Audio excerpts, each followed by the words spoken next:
evening, everyone, and thank you for allowing me into your space and into your time. My name is Alana Gay. I am head teacher at Vita Pax Prep School in North London, and I'm also one of the co-founders of the BayMed Network.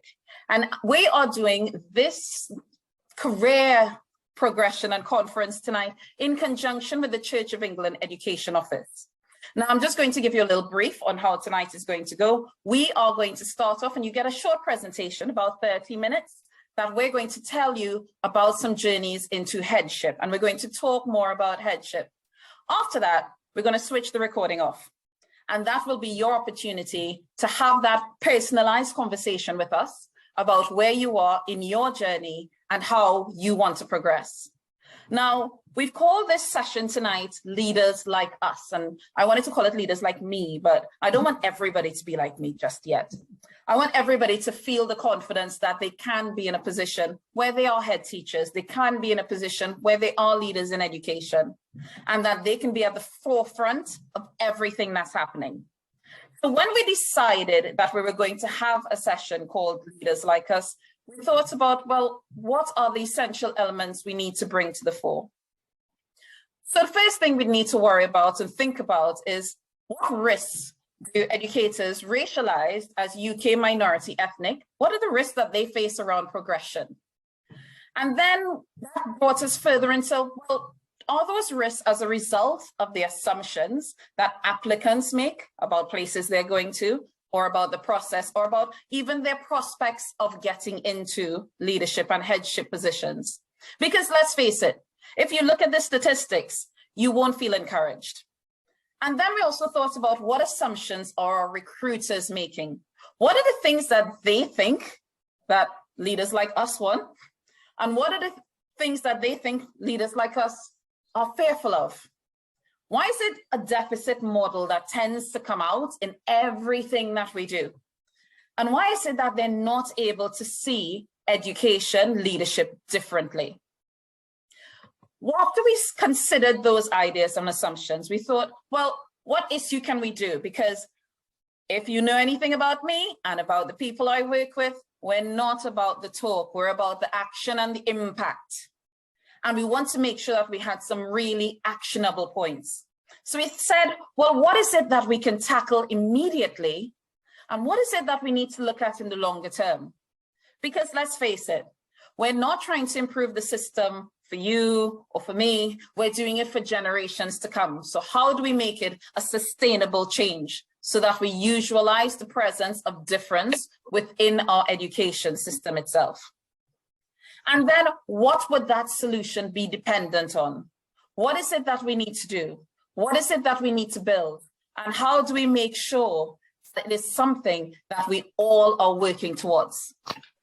So I hope you grabbed your cup of tea while you had that moment, or your coffee, or your Coca-Cola, or any other fizzy drinks that are on the market, because you need to be ready. And I hope you're coming into this session ready to hear, ready to listen, and ready to learn about how we can make this progress happen, and then ready to get started on that work to make that impact. Because when we think about the risks, it will be something that's very common to all of us. Let's face it, the first risk of being a UK minority ethnic racialized educator is being solitary, being the only face present. As I like to say from my old traditions, being the raisin in the rice. How do you deal with being the only person in the room and not get that feeling of being the imposter in the room? Not get that feeling that you have to fit in, and knowing that you deserve to hold that space and that you hold it well, with pride and with grace. Because being solitary is not just about being the only face of color. It's sometimes about being the only face of culture. And with that comes a risk of hypervisibility, where all of a sudden it's Black History Month. I need to be the one in charge. I need to make sure something happens. Oh, it's Southeast Asian History Month. I need to make sure that there's some education happening there. Oh, a racist issue has happened. They're going to come and ask me my opinion. How do you deal with those as the head and as the leader? How do you then Deal with the opposite, that you're really invisible. Nobody notices how hard you've worked. Nobody's paying attention to everything that you've contributed. How do you make sure that you're putting yourself forward and moving yourself into that uncomfortable space of promoting yourself and making sure that people recognize the leader within, fighting to come out? Because with that comes the risk of failure. And as we know, with failure comes hypervisibility again. And in failing, there's sometimes that thought in the back of our heads that I'm not just failing for me, but I'm failing for everyone who looks like me or is of the same culture as me, who's going to come afterwards. How do we deal with that in that mental space? And then probably the toughest one of all. How do we deal with schools that claim to have inclusive cultures, but haven't had it tested in terms of race and racism? How do you go into a rural school or a school where there is a monoculture, where the vast majority of staff, students, and the community are racialized as white, and yet have your presence contribute to the culture of that school? Have them recognize that you are a leader of worth and of substance who deserves to be in that space. How do we ensure that all of that are the essential parts that we're dealing with? Alongside those risks comes the assumption. Assumption of pipeline is my greatest bugbear. The idea that, oh, well, we don't have enough leaders coming through. I'll tell you what, all the research indicates it's not that the leaders aren't present. It's not that the leaders aren't applying. It's that the rate of rejection is much higher if you are racialized as UK minority ethnic. How are we going to change that? How do we ensure that you don't have to bring something super special in order to get your first post, in order to be in that place, in order to be the next head teacher of that school? Because the issue is, the system says it wants more leaders from diverse racial and cultural backgrounds, and we know that's needed nationwide. But the leaders from diverse racial and cultural backgrounds are not progressing into careers and not progressing through their teaching careers nationwide. So how do you square that circle? How do you think about these things and still bring positivity into it? Well, for all of you tonight and all of you watching this video later, I do have to say, this is our positive action, because we as a collective have decided that this is going to be our stand, and that moment comes now. And we're not looking for everyone in the first year. We are realistic. We are looking for those people who are ready. And when I say ready, I'm talking about educators who've been racialized as UK minority ethnic, for who this is the time. The time to get into deputy headship with the qualifications and the mentorship to support them through all of the experiences that they're going to have. To get into headship with, again, the qualifications and the mentorship. And to ensure that there's sufficient coaching and support to take you through this first year and probably long into the future. Because we need to make a program and create a program that nurtures, that finds the talent, identifies the talent, and then supports the talent to get their qualifications and get into position. And that's what's happening here tonight. This is the start. This is the moment. And this is the time when we are here to serve you. And I say here to serve you, because as a leader, it's not about me being, oh, I'm going to put myself into a position where everyone shall know about me. I'm not about that. No one here is about that. We are about, and the people you speak to tonight are going to be about, we are here now. What do you want me to help you with so that you can be sitting by my side, standing by my side, in the chair next to me, owning your space, because we are opening up that table for everyone to have their presence. So I'm sure you spent years saying, oh, I want to be a head teacher. Oh, I want to be a deputy head. Or I want to do senior leadership. Are you ready to walk that talk. So let's hear from those people who are leaders like us. And it is my indeed pleasure to introduce Audrey Pantelis, who is going to tell us about her leadership journey and explain to us the things that she has done in her career that has built leadership. And from that, it's not just about getting inspiration. You will be inspired because that's just the woman that I have put in front of you. But you need to think, how am I going to maximize my connection to this person so that I can be sitting next to her?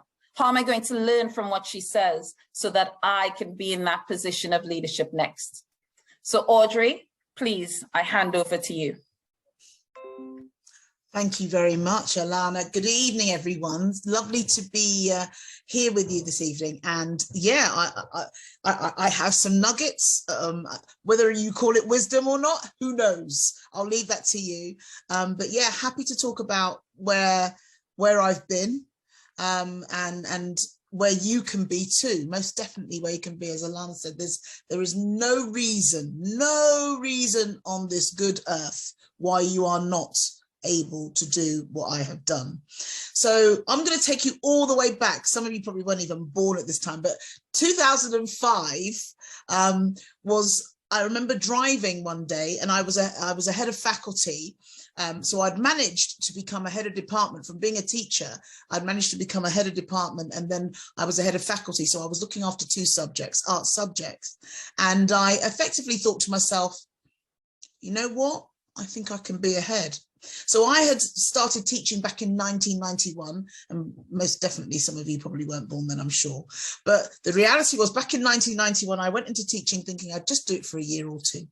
And then I thought, okay, I quite like it. And so I stayed in and did what I did. And so by the time it got to 2005, I'd managed to be a head of department about 5 years after starting being a qualified teacher. And then from about 1999 onwards to about 2003, I was head of department and enjoyed that. I was head of department in 2 different schools. But then when I got to 2005, I was working in Luton at the time. And I can remember just one day driving into school and thinking, you know what, I'm going to be a head. And it was the first time, and I'd resisted it from when I was a teacher, because I enjoyed teaching and I loved being with children, but I actually recognized the impact that I could make if I was in charge of a school. So at the time, it was in the lead up to the beginnings of the MPQH. So that was my big thing. So my brain was now fixated on, right, I need to get myself onto the MPQH. I need to get onto the MPQH. And so that's kind of what happened. It took a little while, because I then left the school I was teaching at in Luton and then went to another school in Reading. And it was when I was there. And by this time, I'd made that what I now will consider, and I don't know if this is still the case, but it was a very difficult leap going from middle leadership, or senior middle leadership as it was, because I was a head of faculty, as it were, and I jumped into senior leadership proper, where I became an assistant head. That was a hard jump. That was quite a hard jump, and I'll talk a little bit about that in a minute, that jump. But I think I have to say it's a generically hard jump to go from middle leadership into senior leadership. And it's an unspoken and a jump that no one talks about. So you're just told apply, but actually it's tricky. I think it was trickier still for me as a Black woman, but I'll come back to that in a second. Anyway, I managed to make that jump, and I'd made the jump. So by the time it got to 2006, 2007, I was ready to do I think it was 2006, I did my MPQH and went through that process, got the qualification. And at that point, thought to myself, right, okay, I'm now going to apply for jobs. I'm going to be able to be a deputy head. So I had that mantra, yeah, I can do this. I can do this. I've got the qualification. It wasn't easy. And going from subject-based to whole school-based, that was tricky. But again, worked my way through it. Again, some more issues that were coming up as we went along, but I'll come back to those challenges in a minute. I'm talking about progression at the moment, and the optimism and the hope that I had at that time. And so MPQH under my belt, then thought, fine, okay, I'm applying for deputy head roles with a view to becoming a head. And that's where, if you like, it starts to, I won't say unravel as much. It was not so much about the unraveling. It was just about the challenges. They became fast and furious. So I was now getting interviews left, right, and centre. So that was really pleasing, because I could apply, and I think I worked really hard at my applications, because it was a competitive field, as it is now. And I can remember, actually, to make sure I had a bit of an edge, because I'd had the challenge of going from middle leadership to senior leadership. I had actually put myself on courses, done weekend courses and stuff, and gone to things where they told you how to apply and what to write and this and that. So I did all of that. So I made sure that I was in the running. So it meant that when I was applying for these jobs now, these deputy head roles, I was getting interviews left, right, and centre. But what was happening, and usually these were 2-day events, and what was tending to happen was that I would get past, I'd be longlisted, then shortlisted, then invited to interview, and invariably I always got to the end of the first day, and then they would wave me goodbye and say, thank you very much, but you can go. And after a while, you start to think to yourself, okay, what's gone on here? What's going on here? And you noticed, invariably they would say it was all beautifully diverse. And of course, my brain was locked into the whole aspect of it being, a meritocracy, that was a level playing field. But actually, the reality was there were obviously those invisible traits, those diversity traits that I had that were visible, but to them, with regards to their requirements, that was all invisible. And effectively, the covert racism was there, even though I'm sure there will be panels that say, no, that wasn't the case. It was there. It was definitely there. So subsequently, there was a lot of not so good experiences, which led to me then deciding, actually, I was going to jump out of mainstream education. And I went into special educational needs because I was a bit disillusioned with mainstream at that point. So I actually went into special educational needs, but rather than now, even though I still wanted to be ahead, I recognized that at first, if I was going into a new phase, I probably needed just to start again and learn. And my attitude was simply just to make sure that I could work my way through and know what I was talking about. If I was going to be ahead, I needed to know that special needs classrooms, how they all worked. So effectively, I went down from being an assistant head and became a class teacher again, but in the special needs classroom. And that was a completely new experience. And I did that, and I worked my way up. But the ascent was probably a little bit more rapid, because of course I've now got 10, 12, 15 years, 17 years of experience by the time I went into special needs. And so that trajectory was faster. And I think I took to it, really understood it, loved the holistic nature of special needs. And so that meant that it took not a huge amount of time before I was able to apply for my first headship role. And again, the barriers were there. But again, now I've learned how to navigate them a little bit more. And so I managed to become a head of a brand new free special needs school based in Northwest London. And it was exciting. It was very exciting. But headship is the thing that you get there, you really want to get there, you're desperate to get there. And then when you're there, it's like getting to the top of the hill. You look about and you're like, oh, it's just me. And just me in a multitude of ways. So just me was, yeah, I've made it. I'm really glad after all these years I've made it. But then also people that look like me up there, not that many. So that solitary piece that Alana was talking about, absolutely living that dream on my own. And so after being a class teacher where you've always got people around you, after being a middle leader, you've got people around you, suddenly headship, you are on your own. You're meant to have the answer. So people are looking at you saying, are you going to do that? What are we doing? And the other, I don't know. So you kind of make it up. So there was a lot of elements of making up the job, but that's that in a way, that's part of the joy. But what became quite apparent while I was doing it was some of the attitudes as a Black woman doing it. Now, there aren't many Black female heads in the UK leading schools. So for some people, they struggled with it.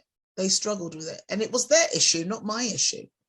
But some of the challenges, of course, very much come under the idea that the expectations, and so we were talking about assumptions, and so there's expectations that actually I can't do that much.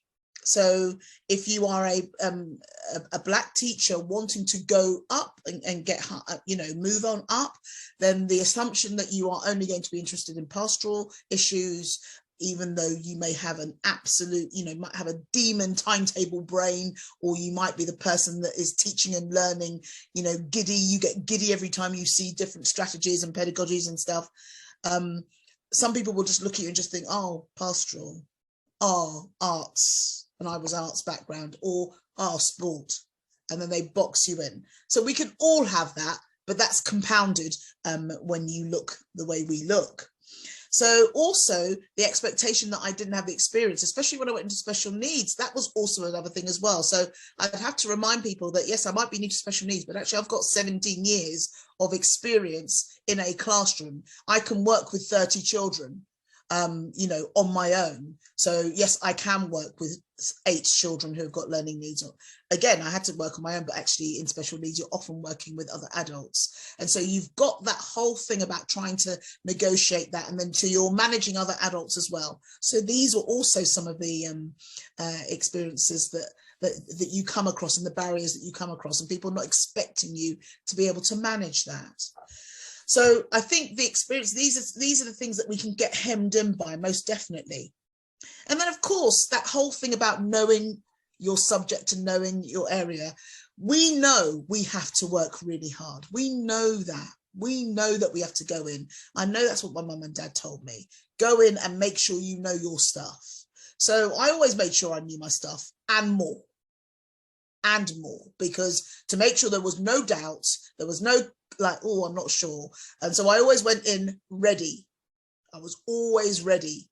And yet there would still be people sitting there ready to kind of tear you down. So there is a determination. So you're solitary, you're on your own, but you have to also be ready for people to tell you you can't quite do what you're doing. Now, I would imagine that happens with any headship anyway. But again, these are these barriers, the unspoken barriers, that definitely when you were going for interviews, and I'll come back now to talking about those interviews, that no one tells you about, but it's all going on there. So with my name being what it was at the time, I my marital status was such where the surname I had made me look and sound very European. So there were some times when I went to interviews and I would have audible gasps from the panel when they realized that this was the person that was coming into the room, and they had not envisaged that. Because the application, of course, to them, probably shone out like somebody that they felt culturally that would fit. And then the minute they would see me, culturally, they would decide I didn't fit. And then definitely now, with hindsight, I can reflect back on the changes in attitude, the changes in tone, those different things that you kind of just, and I used to just swallow it all up. And then, of course, you go away, you don't get the job, and then you just think to yourself, oh, well, maybe I wasn't good enough. And of course, it's always internal. You're always bringing it in on yourself. But of course, I can reflect now, and definitely there are certain interviews that I will always remember where I knew, pure and simple, yeah, this isn't going to happen. And why isn't it going to happen? Because psychologically, it's not a safe place to be. There is no setup. There is no support network that's going to enable you to thrive. So again, that whole selection process when you're applying for jobs and really thinking about the areas in which you're going to work in, because invariably, again, you are going to be working usually with a cohort of children that is diverse. And so they love you because you look like them, and that's great. But invariably, you've got a situation where you might be the only one. So all of these things kind of add to it. The journey, but the journey has been a positive one, because I have made that impact. I know that families that I have worked with have been pleased to see somebody looking like them leading a school. And I think that has to be the message I leave you with, really, that you just need to persevere, really need to persevere. You just need to keep thinking about the reasons why you're doing what you're doing, and recognizing that you deserve to be there. The time is now.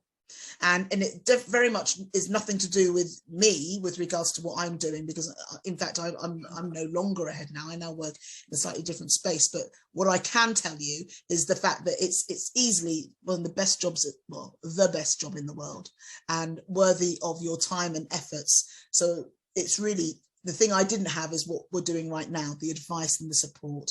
So grab it, take it, challenge it. And just go out there and do stuff in the world, make a difference. Thank you. Thank you so much, Audrey. That was amazing. And to hear of your journey, so when you're listening to someone else speak and you're just like, yes, I know what that means. Yes, I know what you're talking about. Yes, and that's what I really liked, is when you said about making sure that you take your experiences and don't limit yourself as a result of them. So you moving into special schools, bringing all of that experience into special schools. I feel the same about when I moved from secondary into primary schools, and it's exactly the same experience. We can't limit ourselves based on where we are right now. We have to look to the future and what we can do. So thank you so much, Audrey. I hope you can hang around a bit and take some questions at the end. But now I'd like to introduce another powerful speaker for you, and that is Del Planter. Del is an experienced head teacher, and it is absolutely our pleasure to have him tonight to share with you a journey that's going to have some similarities, but also a lot of differences, and to bring a lot of those ideas of what it was like making that journey into headship in the UK to you. So Del, if I can hand over to you. Thank you. Hey, if I just start off a bit with my history. So born in Bristol in England.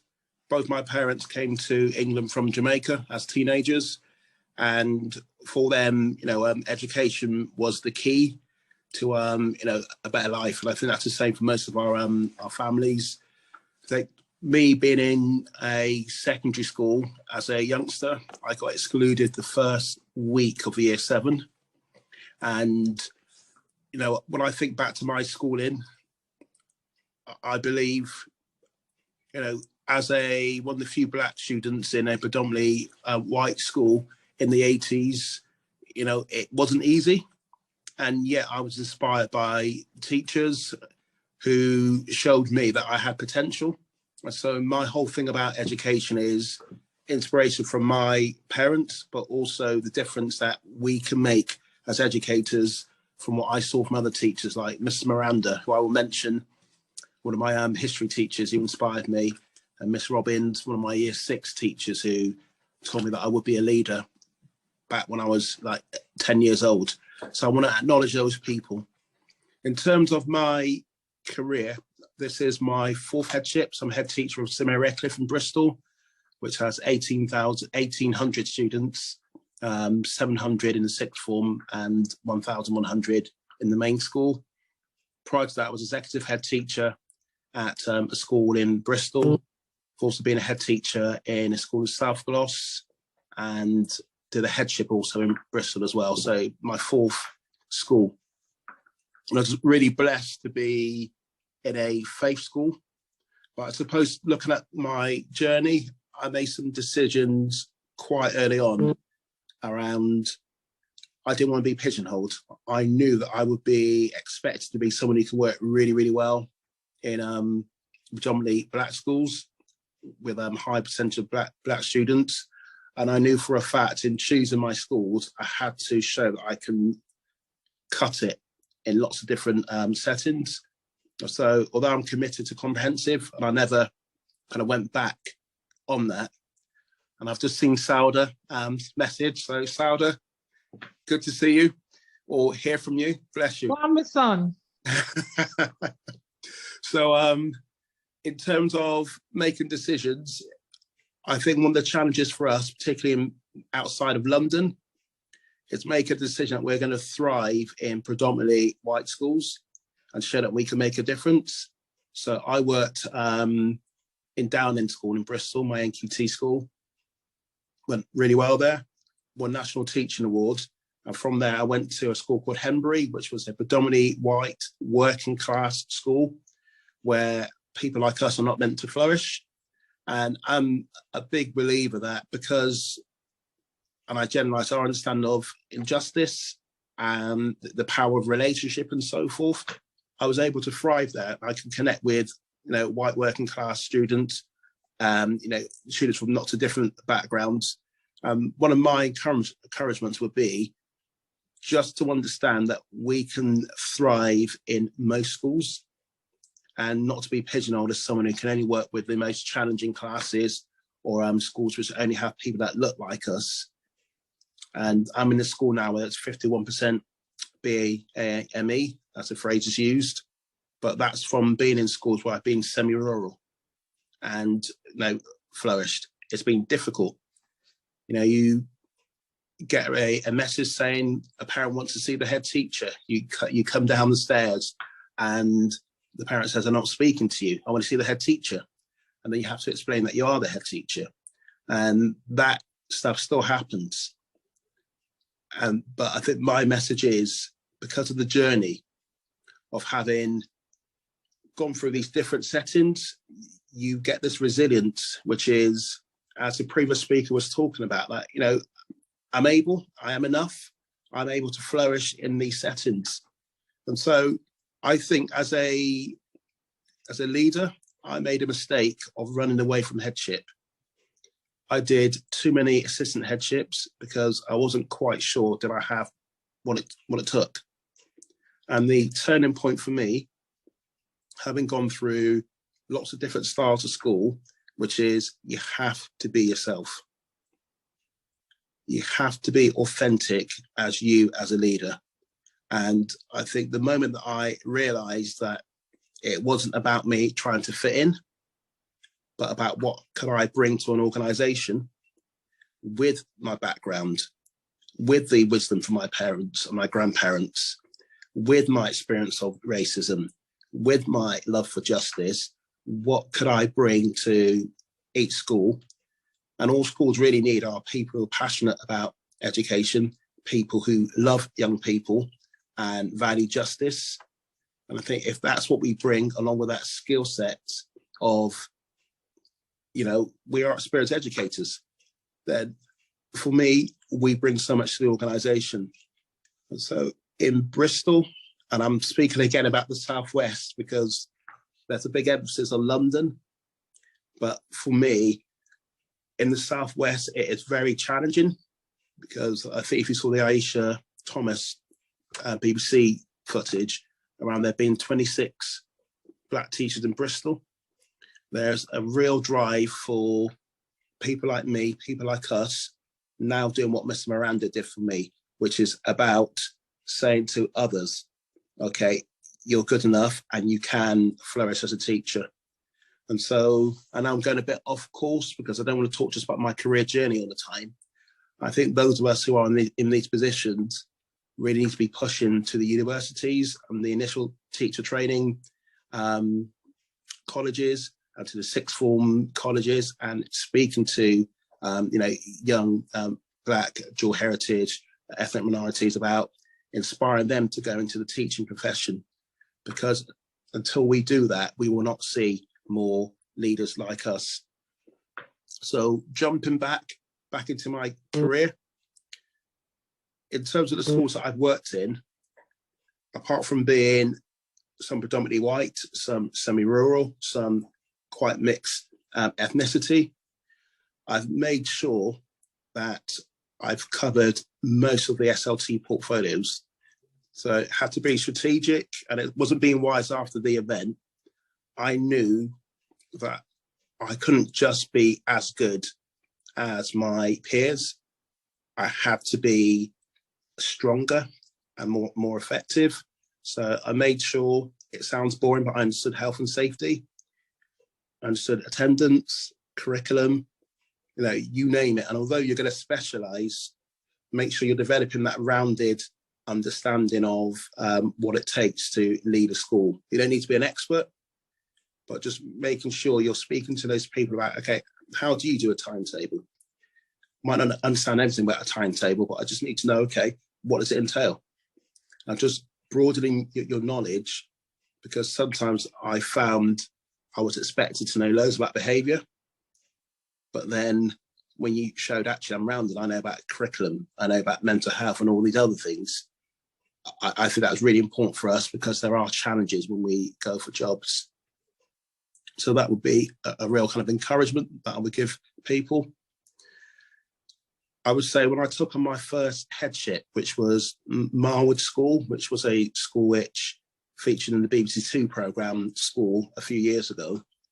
That was a school in special measures, a really challenging context, but I realised that was my opportunity. And I think it is a reality that sometimes we have to take some risk in our careers because you don't always get the opportunity. So when they arise, it's almost, count the costs, but okay, things could go wrong, but what if I'm successful? What impact will this have, not only on my career, but impact on people like me? And so I would encourage people to be bold and to be, take risks in their career. People of faith, put it into God's hands, be praying about your career and how you can be used in these different schools. Because I think what holds us back a lot of the time is fear of what if, or fear of knowing that we have to prove ourselves more. But unfortunately, that is the reality. And I wish I could say it wasn't, but very few people who I talk to who look like me in education, who are there in these roles, very few of them will say that it's been easy. And so my message would be, choose your schools carefully, not just schools where you will feel there are people like me, but schools where you're thinking my next step, I know that I prepared through my current role. And so to practice what I'm preaching, because I'm passionate about this, we're based in Bristol. I know we've got like 60 seconds left. The key thing for me would be, if there's anyone who wants a placement, who wants to, shadow or anything like that, it would be an absolute blessing, because what we need are to walk alongside people. And as we've been blessed to be in these positions, let's practically help others to get in those positions. So I'm willing to mentor, support, have people shadowing me. Not that I say I know it all, but I want to see more people like me in these positions. Thank you so much, Del. I appreciate it. And I love the fact in your story that you went somewhere different. And it's not that we always go to the place where we think we'll be comfortable. Sometimes we have to go where we believe we might be uncomfortable, only to realize that everyone has that level of acceptance. Everyone has that level of support, and we make our own space. So I love the fact that you went to Bristol and you talked about that change in experience. What I also like is that idea of thriving outside London, because I do think for a lot of UK minority ethnic, thriving outside of the big cities is difficult to conceptualize until you hear from someone who has done it. So I hope you can hang around for a little while and take some questions at the end. But I was going to share my story, then I realized I don't really need to, because after everything that you've heard tonight, and everybody's talked about that so very well, I think you'll have that understanding that we're not looking for where I will fit. We're looking to take off that mask where you can be your authentic self and bring your authentic self to work every single day. So we're looking for that space, and we're looking to create that space where you will be, and you will get to be yourself. And a big part of that is looking and listening to yourself. So I'm going to give you a little project. This is your homework until you start the course, of course. Then identify the junctions in your life as a leader. We've heard some powerful testimony tonight about those key junctions.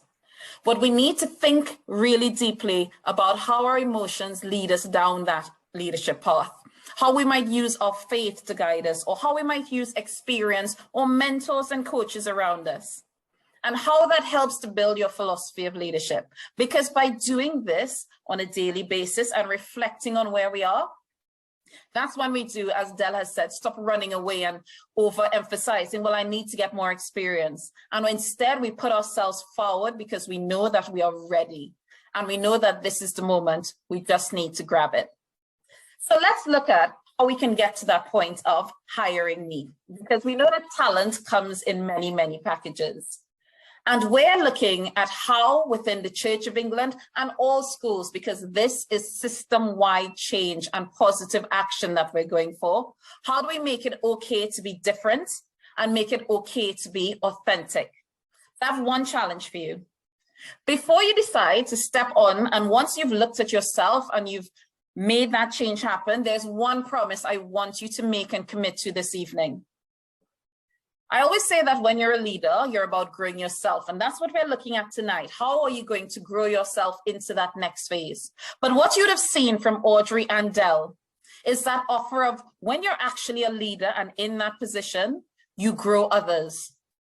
So make that one promise that when you are grown and when you develop in the system and use our support, you come back and help us to support others in the actions that they need to take to be a part of system leadership.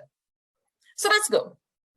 When we talk about finding leaders, normally you get what we call that harvesting model. So everybody assumes that they're going to do an application and that they're going to find the best leaders. But we're not doing that. We're changing our system. We're hunting, fishing, and trolling. So I want you to know this. Fill in the expression of interest that my colleagues have placed into the chat, because even if you need help to speak to your head teacher, we are here to help you with that. Even if you need help to convince yourself and you're not sure, speak to us. We'll be able to help you evaluate and think through where you are right now in your career and where the next step will be. And as you've seen tonight, you get those offers of support from our hearts because we're growing more leaders. But I also want you to consider, even if you think, oh, I'm not completely ready, tap someone else on the shoulder, because we are a network. And through our network, it's not just about us developing, it's about our friends, our colleagues, those around us, even our acquaintances, and getting them, because they might be ready. So point them in our direction, send a form over to them and say, look, I've been looking at you for a while as a leader. I think you really should consider this, because we are here to make sure that you have all the support. And I want you to understand what we've constructed as the Leaders Like Us program. It starts with a level of training to prepare you for headship. So you're automatically enrolled onto either the NPQH or onto the Aspiring Heads program. And that's provided to you fully funded. I'll say that again, fully funded. And then we couple that up with an experience of shadowing, where you get to see a school in a different context and you get to shadow an experienced head teacher like Del or Audrey and be with them and speak to them and know what their day is like and know what their week is going to be like. That then comes into a level of networking that allows you to build, to utilize colleagues around, whether it's myself, Del, anyone from the CEFL team. And we put that as a part of empowering one another so that we can collectively find solutions for any of your challenges. And then to top that off, we ensure that you get high quality mentoring. So that support, guidance, advice on your career, whether it is to prepare you for your next interview, whether it is to read over that personal statement, to guide you through what possible activities there are. All of this is available to you fully funded. And we're even willing to come and talk to your head teacher about why you need to be doing that right now. We'll even talk to you and explain to you why you're not going to go into another deputy head position, not going to another assistant head position, and why this is the time that you really need to see yourself as the leader of a school. Because that's what Leaders Like Us is about. So I've told you about the program. I've shown you the people and the leaders who are like us. But guys, I'm going to be honest, it is lonely for us at the top. Audrey, Del, and I want all of you to come and share with this experience with us. We want you to come and join us in Headship so that we can support each other. And do you know, if we actually only got 50 people committed to getting to Headship, 50 people who want to be head teachers in the next 2 to 3 years. If we did that, we'd pretty much be making at least a 30% change to the number of head teachers that there are in the UK that are racialized as UK minority ethnic. 50 people, and look at the change we can make. So I hope you're on board. I hope you're ready to make that change happen. And it has been my pleasure to be here with you this evening.